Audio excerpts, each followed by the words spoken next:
King Oyelade was the most popular king in southern Nigeria. He was famous for his wealth and generosity throughout the land.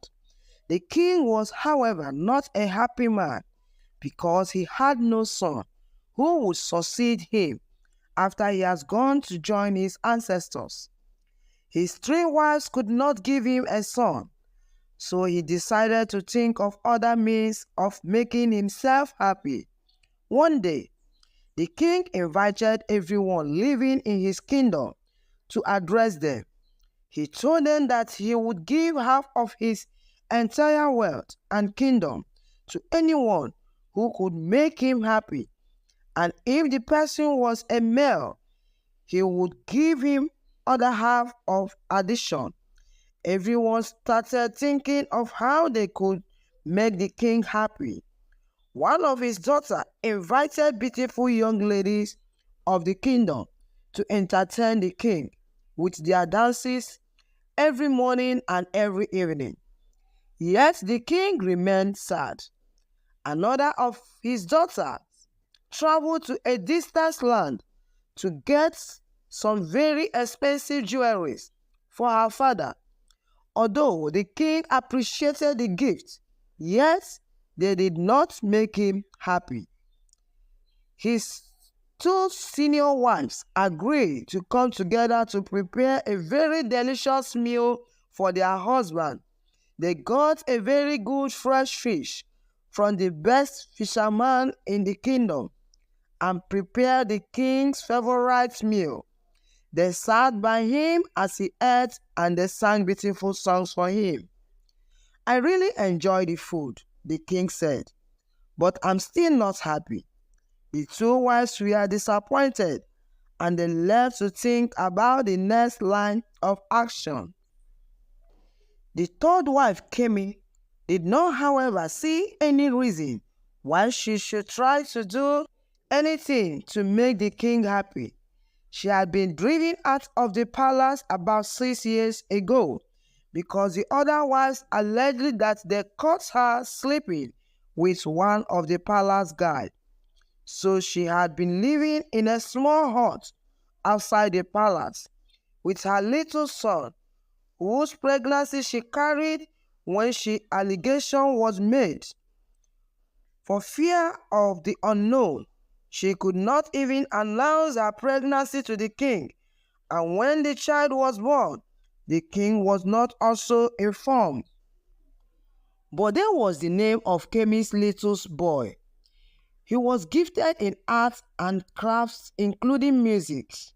He had used the shell of a tortoise and strings to construct what looked like a guitar, and he always sat outside her mother's hut to play very melodious tunes with it. Sometimes, passers-by gave him money in appreciation of the tunes he played. Whenever there was an important event in the palace, Bode would position himself at the palace gate and play melodious tunes, which earned him some money.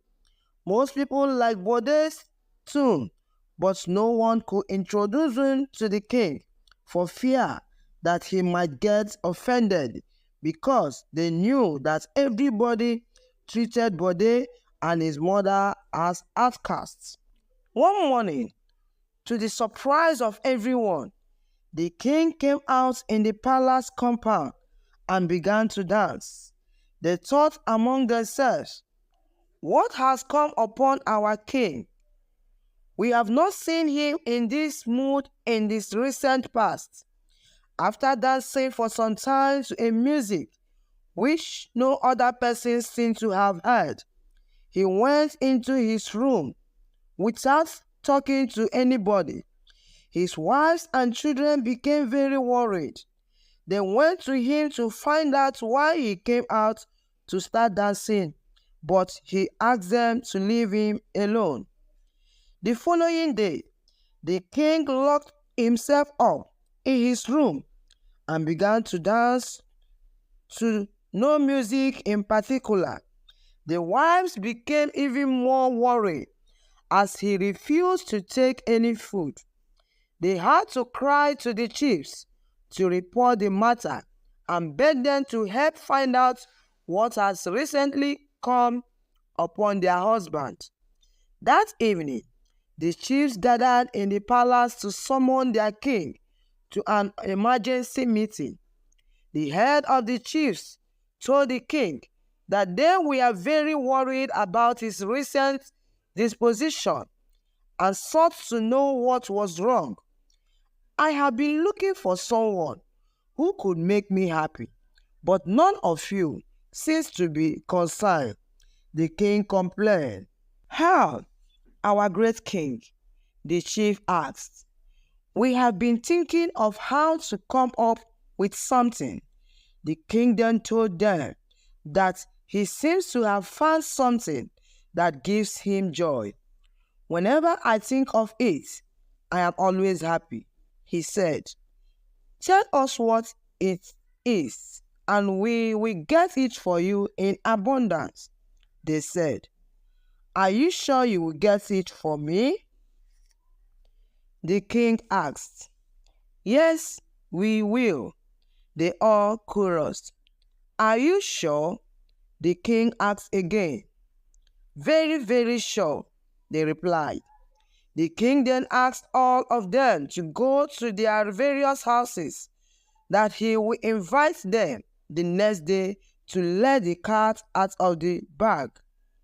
Everyone woke up very early in the morning the following day, and the entire kingdom was bubbling with excitement. "The king was going to tell us what makes him happy," they said to one another. Later in the morning of that day, the palace ground was packed full of people of all ages, and the king was ready to address the crowd. "I wish to sincerely thank many of you who made frantic efforts to make me happy," he began. "However, none of you was able to successfully do that," he continued. "There is a melody which I usually hear from God knows where, and whenever I hear this melody, I am always happy." Immediately he stopped talking and began to dance. This time, the melody was clear to everyone. Bode has taken his position at the palace gate as usual. The king therefore had ordered some palace guards, "Get me whoever is producing that melody." They hurried to the palace gate and brought Bode to the king. "I have finally found happiness at last. This young boy has brought joy back to my life," the king said. "You will inherit my throne and everything I own. And from this moment, you have become the crown prince of this kingdom," he added. The king embraced Bode, kissed him, and placed the bond of the crown prince on his wrist. "Who are your parents in this kingdom?" the king asked. "I do not have a father, but my mother's name is Kemi. She lived in a little hut not too far from here," Bode replied. The king therefore asked his senior chief to invite Kemi to see him the following day. Very early the next morning, 3 highly respected chiefs were at Kemi's hut to inform her of the king's invitation. At first, she was scared, but after thorough explanation, she agreed to follow them to the palace. At the palace, she was given a royal welcome befitting a potential queen's mother. The king recognized her at once and pleaded with her to forgive him for all the maltreatment that had been meted to her. She forgave the king, but sought an opportunity to explain why the other wives of the king had lied against her. She was given the opportunity, and she told the king and his chiefs that it was a setup. When I became pregnant with a child, I happily informed them that I had a dream in which it was revealed to me that my would-be child was a son. She explained. They became jealous and planned to send me out of the palace before the king would hear about it. Before these miserable acts, the palace guard was testifying against me. Letter came to my heart to confess to me and apologize for his evil deeds.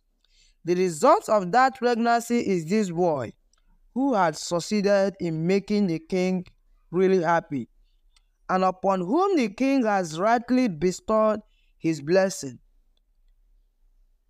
Long may you reign, O king. The king was pleased with her and ordered that the other two wicked wives be banished from the kingdom within immediate effect. If I die today, I will die a peaceful death. Indeed, body is my pride, he concluded. The end. Thanks for watching. Please do subscribe, like for more amazing stories like this. Thank you.